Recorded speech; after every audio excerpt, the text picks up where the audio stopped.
घाटी के अंदर मई माह को टारगेट किलिंग जो है वो चरम सीमा पर थी। लगातार आतंकी कर्मचारियों को निशाना बना रहे थे और ऐसे में प्रधानमंत्री पैकेज के तहत कश्मीरी पंडित वहाँ पे काम कर रहे थे। उनको जान का खतरा हो गया क्योंकि राहुल भट्ट की हत्या कर दी गई। वहीं रिजर्व कैटेगरी की जो कर्मचारी जम्मू से वहाँ पर काम कर रहे थे, रजनी बाला, उनकी भी हत्या कर दी।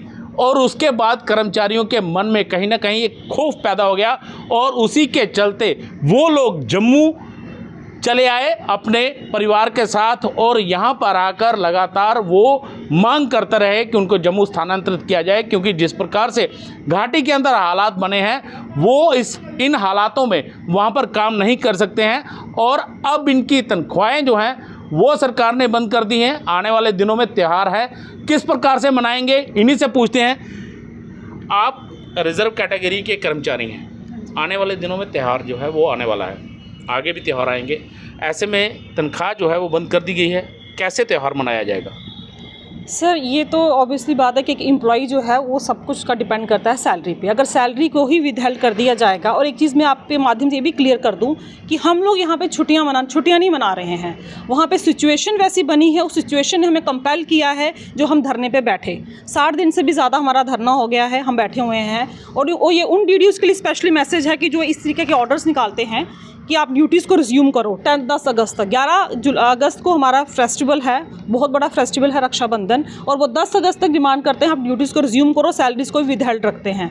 ये उनसे एक हमारी अपील है। फिलहाल हम अपील ही करेंगे उनसे कि आप ऐसा ना करें, इन एम्प्लॉयज़ की प्रॉब्लम को समझें, क्योंकि एक एम्प्लॉई जो है वो होली सोली अपनी सैलरी पर ही डिपेंड रहता है, उसकी पूरी फैमिली सैलरी पर डिपेंड होती है। फेस्टिवल तो सर दूर की बात है, इन एम्प्लॉयज़ के लिए अपने डेली रूटीन के जो खर्चे हैं वो भी चलाना मुश्किल हो जाता है।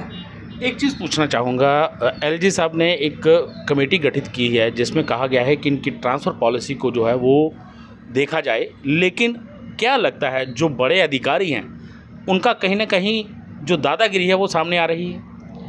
सर LG साहब ने कमेटी बनाई, उसके लिए हम हाईली थैंकफुल हैं LG सर का कि जो उन्होंने वर्बल एश्योरेंस दिया था उन्होंने उसको रिटन फॉर्म में हमें दिया। एक कमेटी बनाएगी जो कमेटी उस पर काम कर रही है, ठीक है। लेकिन प्रॉब्लम यहाँ पे ये आ रही है कि कमेटी को काम करने के लिए टाइम चाहिए। उस टाइम पीरियड में अब ये DDOs को खुद समझना है कि जब सिचुएशन वैसी नहीं है, क्या कोई DDO रिस्पॉन्सिबिलिटी ले सकता है किसी एम्प्लॉय की जान की? अगर वो ले सकते हैं हम रेडी हैं।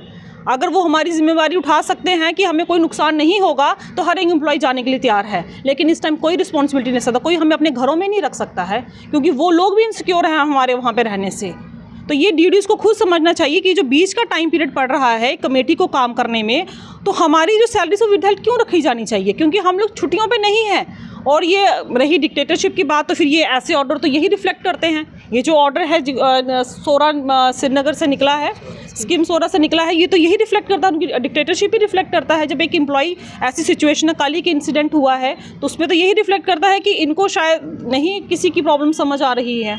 जो घाटी के अंदर DDO हैं उनको ये समझना होगा कि अभी हालात जो है वो साजगार नहीं हैं, क्योंकि अगर बीते कल की बात करें तो आतंकियों ने प्रवासी मज़दूरों को निशाना बनाया है, जिसमें एक मज़दूर जो है वो अपनी जान गंवा बैठा, 2 लोग उसके साथ घायल हुए हैं। और ऐसे में ये लोग वहाँ पर किस प्रकार से अपनी सेवाएं दे सकते हैं? कुछ और लोग हैं, आप क्या कहेंगे? आप भी वहाँ पर काम करते हैं, जिस प्रकार से त्यौहार आ रहे हैं और ख़ास करके आपके बच्चे भी हैं, वो पढ़ाई उनकी सफ़र हो रही है, बड़ा एक दुख होता सर। बड़े दुख के साथ ये कहना पड़ता है कि देखो, एक तो भाई बहनों का जो है जो एक त्यौहार आ रहा है, bond of love which represents the bond of love between brothers and sisters, तो वहाँ से जो है ये ऑर्डर्स निकाल दिए जाते हैं कि आपकी सैलरी जो है बंद की जाती है। आप खुद सोचिए कि इंसान जो है कितना दुखी हो जाता है। और मैं कहता हूँ कि इसको इंसानियत नहीं कहते हैं, ये इंसानियत नहीं है।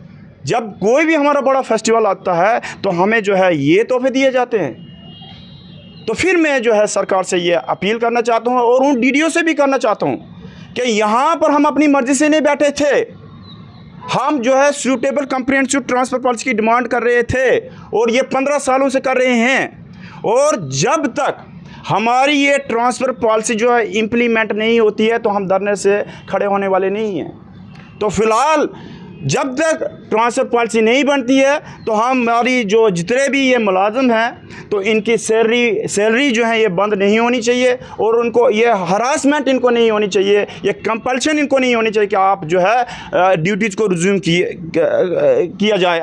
अगर कोई भी DDO जो है ऐसी बात करता है कि ड्यूटी रिज्यूम की जाए तो फिर उस मुलाजिम की जिम्मेवारी जो है उस DDO की होगी। कहीं ना कहीं DDO को समझना होगा कि जिस प्रकार के हालात हैं, खास करके लगातार वहाँ पर किलिंग का सिलसिला अभी भी जारी है। अगर DDO जो हैं वो इनकी जान की सुरक्षा चाहते हैं तो पहले इनकी ट्रांसफ़र पॉलिसी जो है उसको लागू करना होगा और तभी बात बन पाएगी, क्योंकि ऐसे हालात में वहाँ पर काम करना वाकई में मुश्किल है। आप क्या कहेंगे इसके लिए? सर, हमारी जो डिमांड है वो क्या है, हम किस बेसिस पे यहाँ पर प्रोटेस्ट में बैठे थे? हम वो बेसिस है उसका ह्यूमैनिटी और जस्टिस। आप देखिए वहाँ पर टारगेट किलिंग हो रही है, पर्टिकुलर पर्सन को टारगेट करके उनको मारा जा रहा है। और ये जब हम वहाँ से शिफ्ट आए हैं हम हमारे साइकोलॉजिकली हम बहुत ज़्यादा डिप्रेस थे कि अब पर्टिकुलरली बंदे को पकड़ के उससे नाम पूछना, उसको आइडेंटिफाई किलिंग करना, ये इंसानियत और न्याय के तौर पर दोनों तरफ से गलत है। हम वहाँ से निकले इस करके कि हम डरे हुए हैं, मतलब हम अब हमारी प्रोटेक्शन कहाँ है, मतलब गवर्नमेंट भी क्या कर सकती है इसके लिए, कितने बंदों को प्रोटेक्ट करेगी। अकोमोडेशन जो हैं वो कुछ बंदों को गवर्नमेंट अकोमोडेशन है जो कि होटल अकोमोडेशन में, लेकिन वहाँ से निकल के जब हम ऑफिस में जाते हैं उसकी जिम्मेवारी कौन लेगा? ठीक है। और जब हमें मतलब और ऐसे भी हमें कभी किसी को मेडिसिन लेनी है, किसी को अपना ग्रॉसरी सामान लेना है, हमें निकलना पड़ेगा बाहर, तो हम एक कैदी बन के वहाँ पर बैठ नहीं सकते। ठीक है। और हमारी एक डिमांड जो जेन्युइन 15 सालों से वहाँ पर चल रही थी, एम्प्लॉइज सफ़र कर रहे थे कि हमें एक ट्रांसफ़र पॉलिसी चाहिए, तो उसके वो हम प्रोटेस्ट अभी नहीं कर रहे हैं। ये हमारा प्रोटेस्ट काफ़ी देर पुराना चल रहा था, लेकिन ये जो मैडम रजनी बालाजी की जो किलिंग हुई, टारगेट किलिंग हुई, उसके बाद ये प्रोटेस्ट हमारे अंदर आक्रोश हुआ और हम ये मतलब हम इस काबिल बन सके कि हम सारे इकट्ठे हो करके और यहाँ पर आकर के धरना करें इसके लिए। तो ये पिछले 15 सालों से अपनी ट्रांसफ़र पॉलिसी को लेकर प्रदर्शन करते रहे हैं, लेकिन जिस प्रकार से टारगेट किलिंग का सिलसिला शुरू हुआ उसके बाद इनकी मानसिक स्थिति जो है वो इस समय भी डर के खौफ में है, क्योंकि देखा जाए तो वहाँ पर जिस प्रकार से नाम पूछकर किलिंग की जा रही थी लगातार, और यही वजह है कि अब ये चाहते हैं कि पहले हालात सामान्य हो और उसी के बाद ये लोग वहाँ पर काम करें। लेकिन फ़िलहाल सरकार को और DDO को सोचना होगा कि जब तक इनकी सुरक्षा, जान की कीमत जो है वो सबसे पहले है, उसकी गारंटी नहीं देते हैं तब तक इनको ट्रांसफ़र ना किया जाए। रविंद्र कुमार श्रीवास्तव, पंजाब केसरी, जम्मू।